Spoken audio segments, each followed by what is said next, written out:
Welcome to your Essential Business Briefing. I'm Stephen Carroll. Coming up, the cost of tracking COVID. How much are governments paying for contact tracing apps?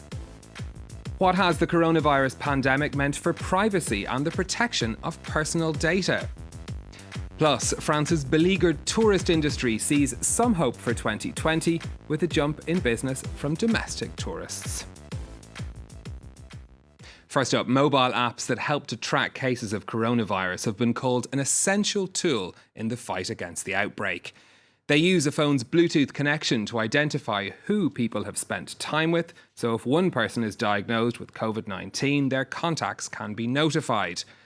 Because the apps are being developed at a national level, the investment and running costs vary widely. France's Stop Covid was developed on a pro bono basis for the government by a consortium of researchers, companies and state bodies. Its running costs are estimated at over €100,000 per month. As of mid-June, fewer than 2 million people had downloaded the app. In Germany, the Corona Warn app was developed by SAP and Deutsche Telekom. It cost €20 million to build, and running costs are estimated at around €3 million a month. As of July 15th, over 15 million people had downloaded it. In Ireland, the COVID tracker app, developed by Irish tech startup Nearform, cost €850,000 to build, around $30,000 a month to run, and in 2 days after its launch, had been downloaded by over 1 million people, over a fifth of the country's population. One of the other issues that these apps have thrown up is around data protection. For example, Norway's app had to be pulled from download after a warning from the country's regulator. Well, to talk about these issues, I'm joined by Cillian Kieran, who's the CEO and co-founder of Ethyca, which is a company that helps firms to comply with data protection laws in different parts of the world. Cillian, thanks for being with us. What are the data protection challenges with these kinds of tracing apps? So the main issue really is about location awareness and the mixing of that with medical data, right? So the issue is that we're effectively taking, understanding of whether someone may be COVID-19 positive or not, and combining that with location information from their devices to understand if they've been in contact with other people. Now, of course, a huge amount of energy and focus has gone into ensuring that that is anonymous data. But as we're all aware of now, if you track a mobile device sufficiently in terms of its location, progressively throughout a day or period of time, it's quite easy to understand who somebody might be. And so intrinsically just holding location information in and of itself poses a real privacy risk, both at a regulatory level and just for individual businesses that look after that information. So from what you know about the versions that are out there, are they designed in a way that'll keep our information safe, or as safe as it can be? I think it's entirely fair to say that every business in this space is trying very hard, or every body, even because many of them are ultimately government institutions doing this, are attempting with the best measures in mind to maintain users' privacy.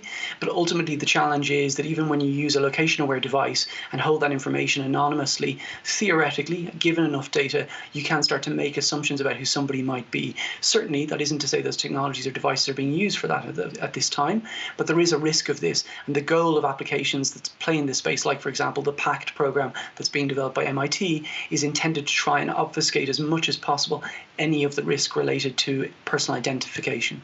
Now, contact tracing isn't the only data-sensitive issue around the COVID-19 outbreak. What have you noticed in your work as being the sort of important issues facing businesses during this crisis that are relevant to privacy?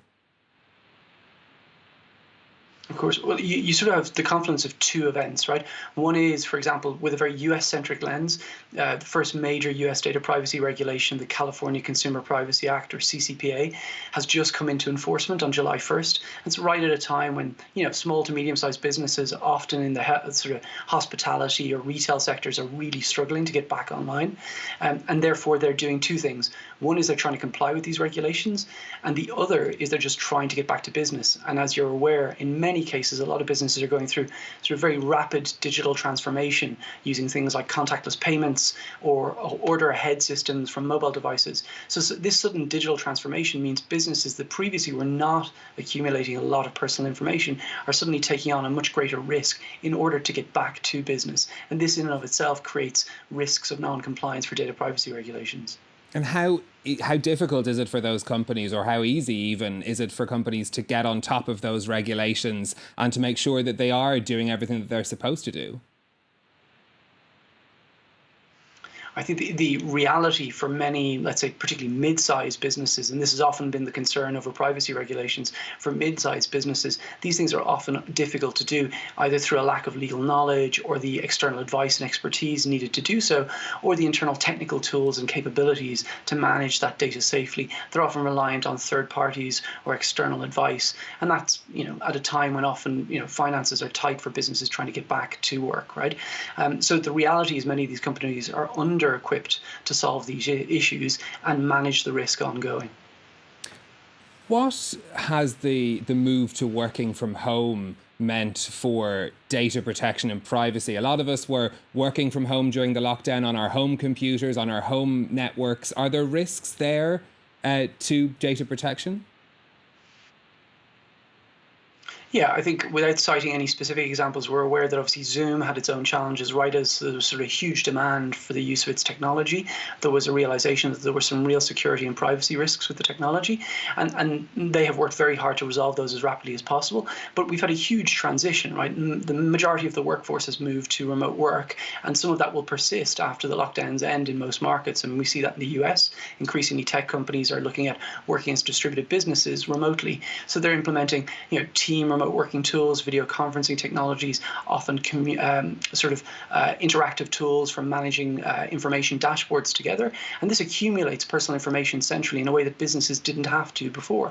These are systems that must be protected appropriately. That data must be retrievable and erasable and auditable throughout its life cycle. It creates a real challenge for most businesses. And there's no question the work from home policies have accelerated or exacerbated that risk. Is there a risk at a time when so many companies are facing an existential threat that they're going to cut corners on things like data protection? It's an interesting question. What we've seen actually is the opposite, is that when businesses are squeezed at a moment where every dollar or cent of revenue really matters for industry, they're looking at ways to engender trust or improve the opportunity for consumers to use their technologies or services.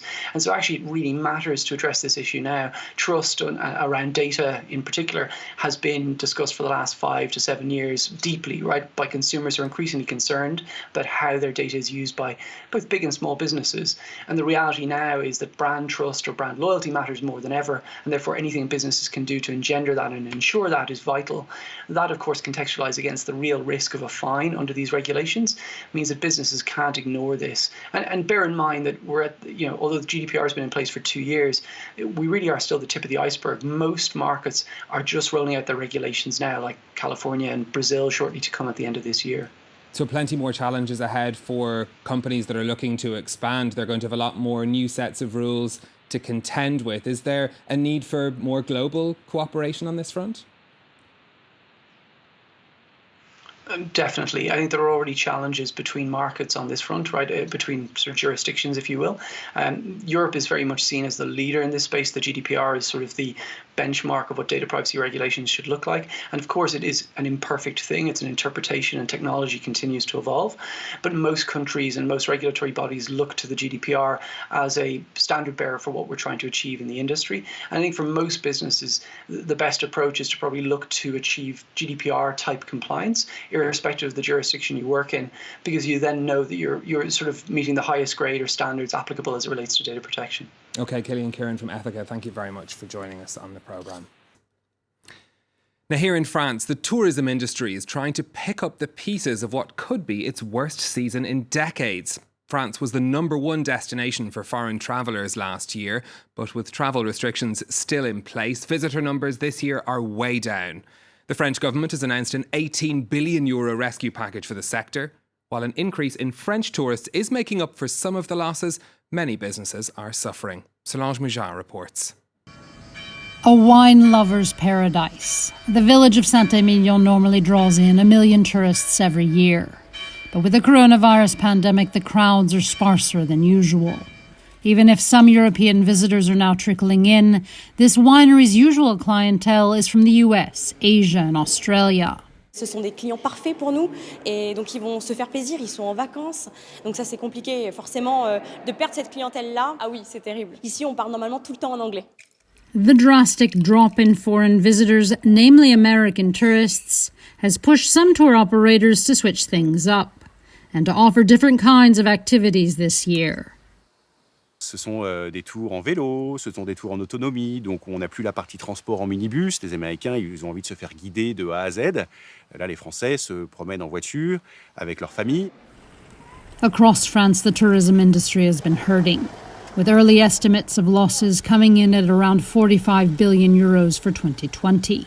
Paris, for example, is expecting tourism to be cut in half this summer. But there is a sliver of hope, thanks to French and European visitors. Weekend bookings and vacation home rentals are picking up, but many hotels are still closed or struggling. On est en pleine saison, juin, juillet, août, septembre, mi-octobre, on est quasiment complet, et là on est dans des proportions de moins de la moitié. There are certain areas of France that are seeing a rise in weekend visitors, like at this restaurant in Picardie, just a couple hours north of the capital. Depuis 15 jours, brutalement et de manière un peu hystérique, il y a eu un déferlement de touristes, c'est-à-dire qu'on a des rythmes plutôt du mois d'août, en plein mois de juin et au mois de juillet. Les gens sont là, les Anglais commencent à revenir, les Belges aussi. Je suis passé d'un point très pessimiste à optimiste. While the entire French tourism industry is still suffering from the springtime lockdowns and the continued absence of tens of millions of foreign travellers, there may well be a small silver lining, thanks to local tourism. Nearly 90% of French vacationers say they'll be holidaying in France this summer. Well, that's it from us for this week, but do get in touch with your views on the stories that we've been covering. You'll find us on Facebook and on Twitter. Until next time, thanks for watching.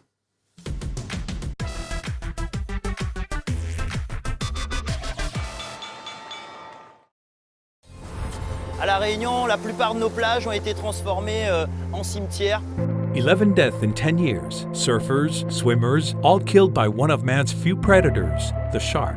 In recent years, shark attacks have increased on this French island in the Indian Ocean, an island that is divided between those who are pro and anti-shark. The attacks are hurting the economy, tourism, and Réunion's image. Our reporters have been to the island paradise to find out what's being done to shake off its Shark Island image. On va aller réappâter du matériel de pêche au requin dans le cadre d'une campagne de pêche préventive qui est ordonnée et organisée par les autorités et les pouvoirs publics. Revisited on France 24 and France24.com.